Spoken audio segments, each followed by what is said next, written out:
Hi, my name is Thomas Stunkard. I'm a nurse in the Endoscopy Center at UMC. I'm going to talk to you a little bit about peptic ulcer disease today. That's me up in the right corner with my beautiful family. So some of the objectives that we're gonna try to get through today is what exactly is peptic ulcer disease? Going over a little bit of the pathophysiology of what is actually happening with the disease process. How you would expect a patient to present with peptic ulcer disease, as well as we'll go over some of the interventions you can expect for stable patients as well as non-stable patients in more of an acute care setting, looking at up to and including the medical emergency of an ulcer. So peptic ulcer disease, what it's actually defined as, is a break in the mucosa that penetrates the muscularis that's greater than 5 millimeters, so not very big, 5 millimeters.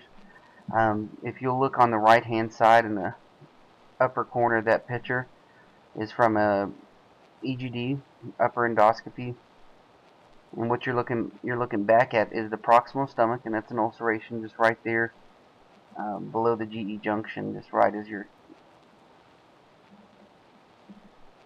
the bottom right corner. You'll take a look at that. That's just going over the different layers of the stomach, so you can kind of get a good idea of what exactly, how far it has to penetrate to be considered an ulcer. You have the epithelium and the submucosa, then the muscularis. So you can see why they might hurt going through those three layers and actually getting where there's some nerve endings down in the muscularis. On the left, the bottom left side is, those are kind of what pre-ulcers you might call them, but the beginning stages of an ulcer. They're called gastric erosions. They're just small, shallow mucosal breaks. You can find them really anywhere in the stomach and even in the GI tract.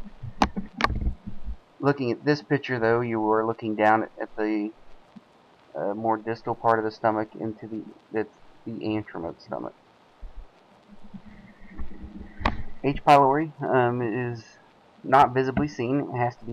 It's going to be a microscopic presentation.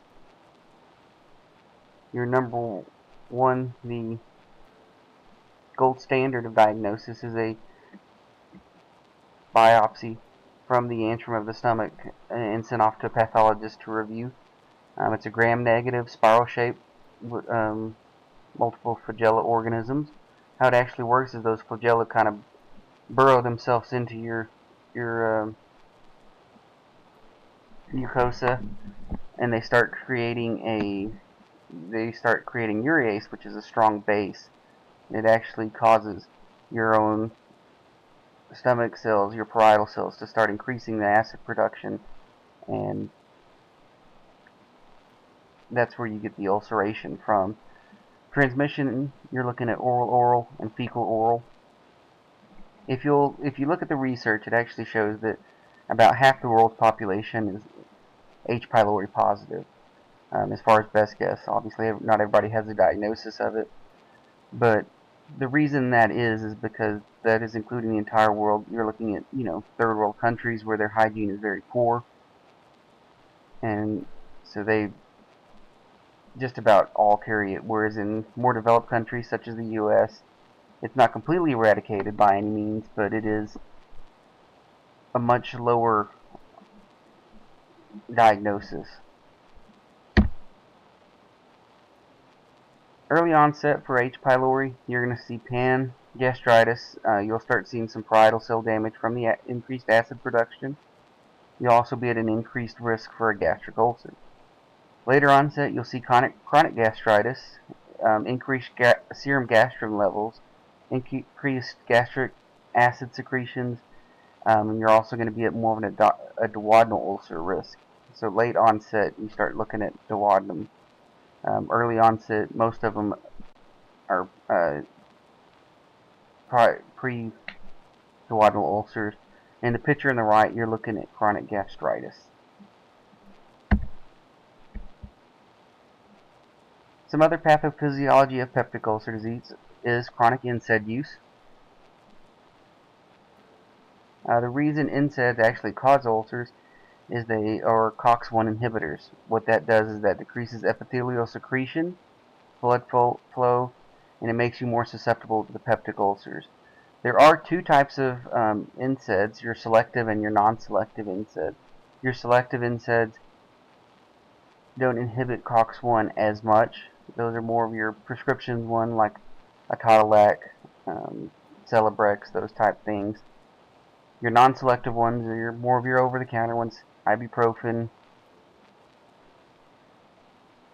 aspirin, the ones most people probably take on a regular basis.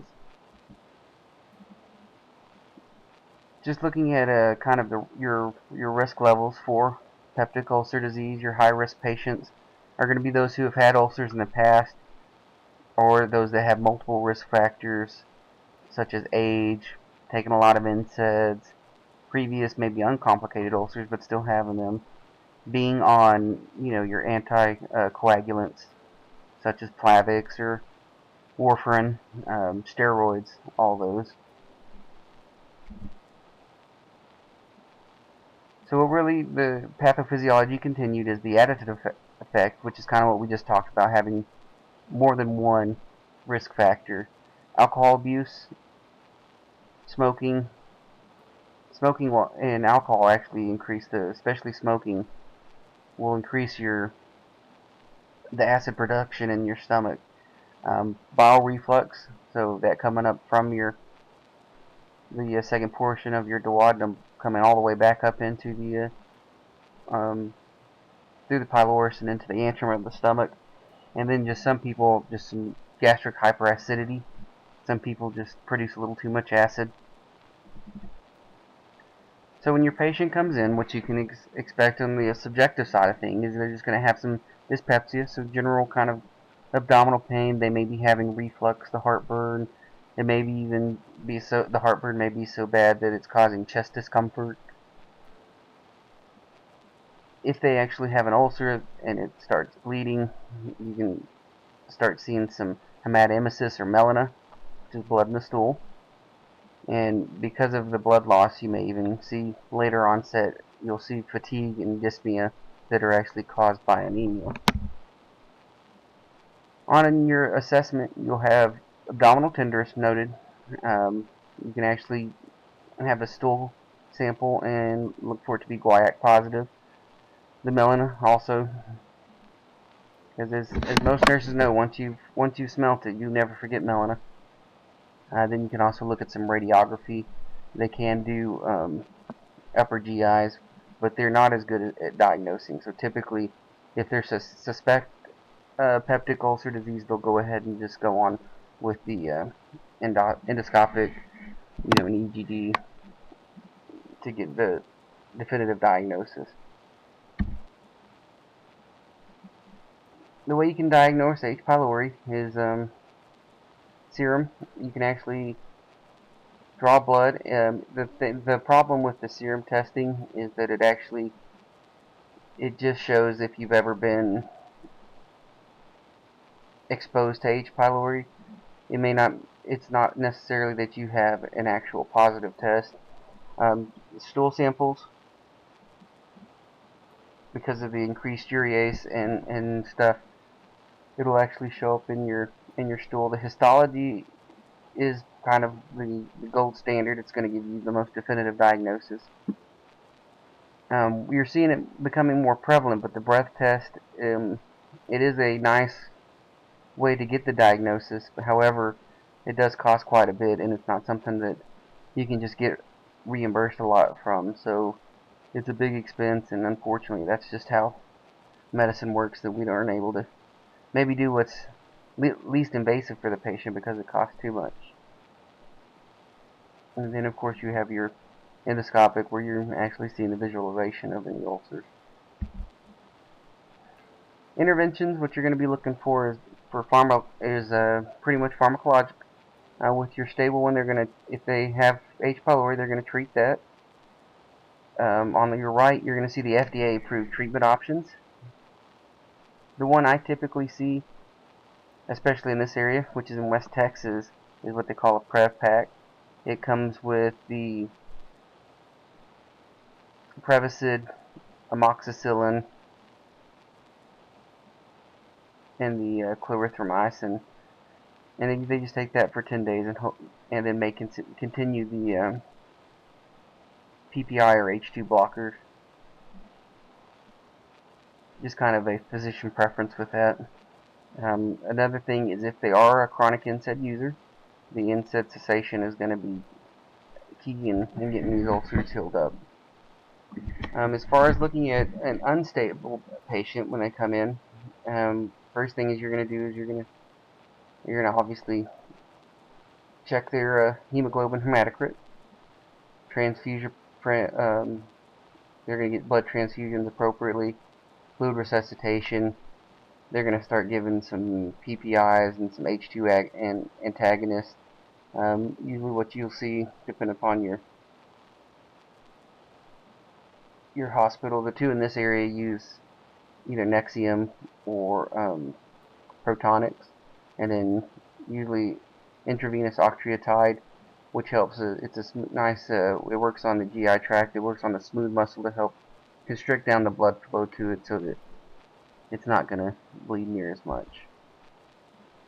The other interventions, they're non-pharmacological. If they're stable, you obviously just want to stop what they're doing to cause it. Smoking, alcohol.